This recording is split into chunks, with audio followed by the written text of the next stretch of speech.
Pemirsa, perpanjangan pembatasan sosial berskala besar atau PSBB di DKI Jakarta kembali dilanjutkan hingga akhir Juni 2020.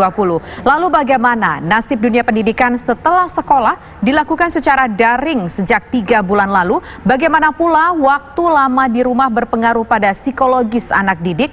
Laporan utama hadir dengan tajuk Transisi PSBB Jakarta, Sekolah Ikut Dibuka.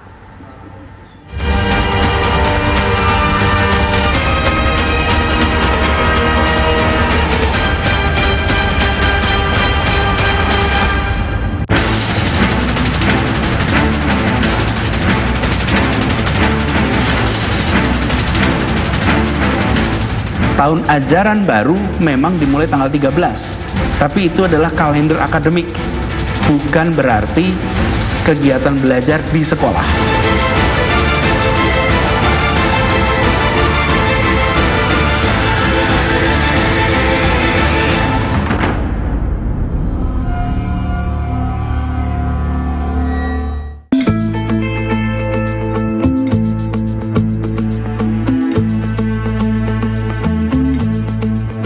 Gubernur DKI Jakarta Anies Baswedan memutuskan untuk kembali memperpanjang pembatasan sosial berskala besar PSBB DKI Jakarta hingga akhir Juni 2020. Dalam perpanjangan masa PSBB itu dipastikan kegiatan belajar mengajar di sekolah di lingkungan DKI Jakarta masih belum dibuka hingga kondisi benar-benar aman dari COVID-19.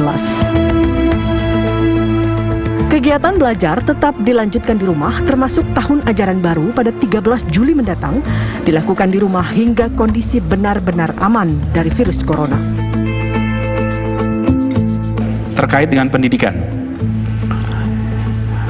kami di gugus tugas memutuskan bahwa belajar mengajar di sekolah belum dimulai dahulu.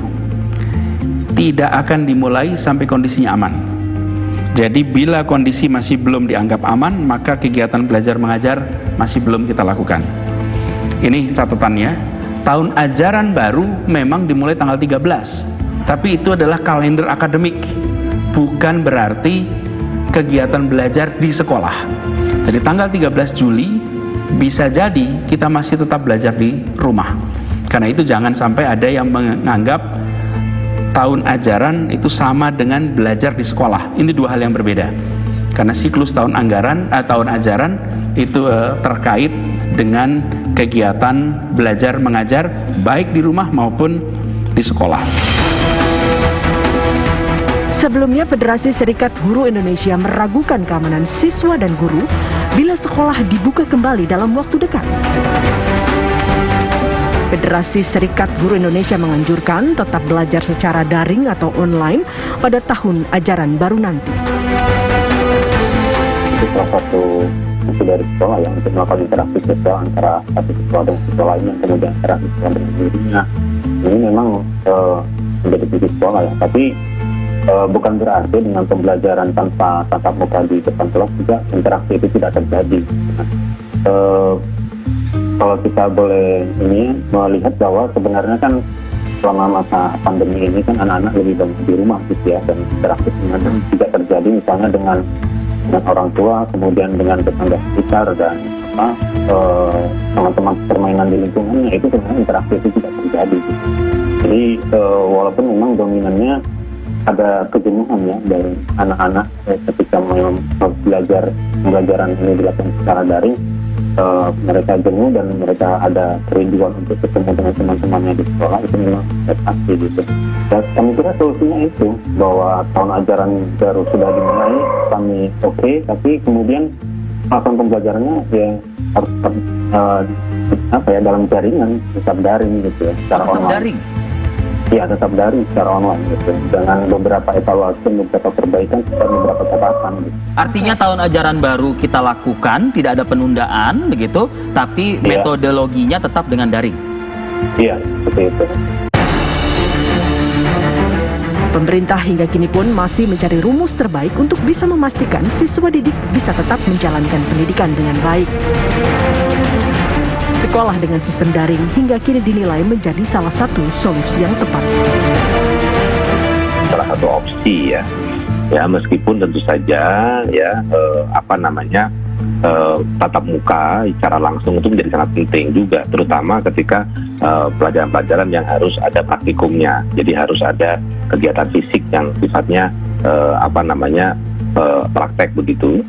Nah, sehingga kombinasi keduanya menjadi sangat penting. Ya, persoalan-persoalan yang timbul dari pembelajaran jarak jauh itu saya kira nanti bisa dicarikan solusinya bersama-sama begitu, terutama masalah sama tadi tarif listrik dan lain sebagainya ya. Tentu saja kan pemerintah juga sudah memberikan kebijakan kalau memang 450 kVA itu kan ada pemotongan atau subsidi dan lain sebagainya. Jadi saya kira persoalan-persoalan yang sifatnya teknis bisa kita carikan solusi.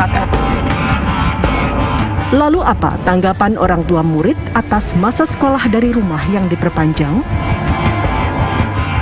COVID-nya masih bertambah. Ya, saya takut dengan kalau misalnya anak saya masuk sekolah nanti tertular.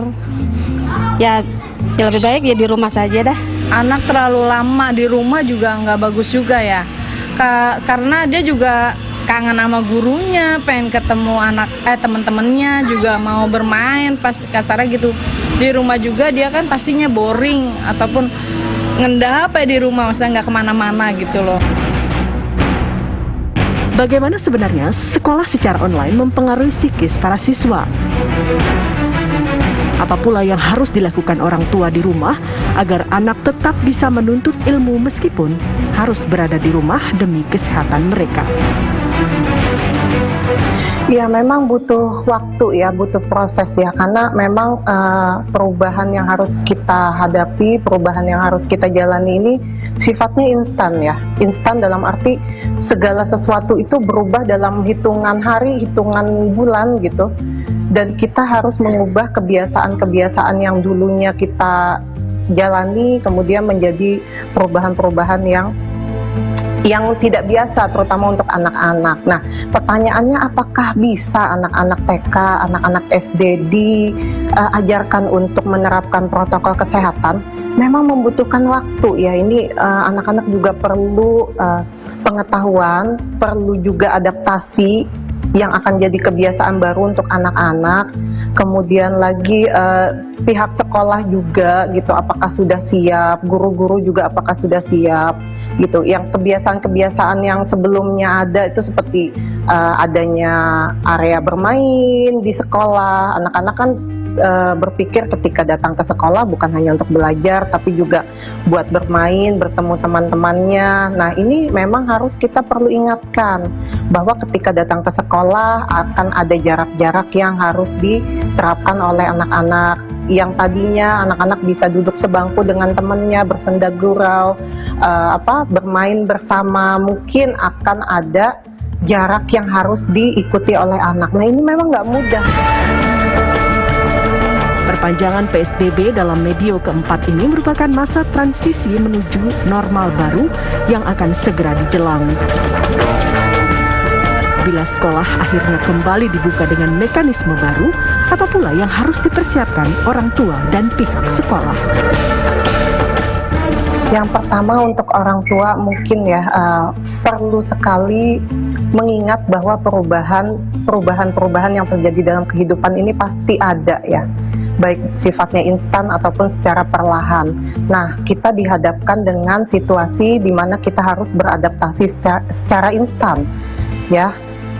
Ketika kita melihat, ketika memang harus anak-anak kita ada di sekolah, orang tua mungkin perlu sedikit mengurangi rasa kekhawatiran dengan mempersiapkan mempersiapkan anak-anak mereka di rumah. Seperti misalnya, Dek, jangan pegang temennya dulu ya, jangan salim-salim cium tangan dulu ya, jangan pegang-pegang dulu, atau enggak, Dek, agak jauh-jauh ya dari temennya karena kita sekarang sedang ada virus corona. Kita jelaskan ke anak-anak secara nyata, secara konkret. Anak-anak bisa kok menerima. Saat pandemi, anak didik tetap harus mendapatkan fasilitas pendidikan dengan protokol kesehatan yang dipatuhi. Dalam sistem daring atau nantinya sekolah dibuka dengan kriteria tertentu adalah penting untuk memastikan para siswa dalam semua jenjang bisa tetap mengenyam pendidikan.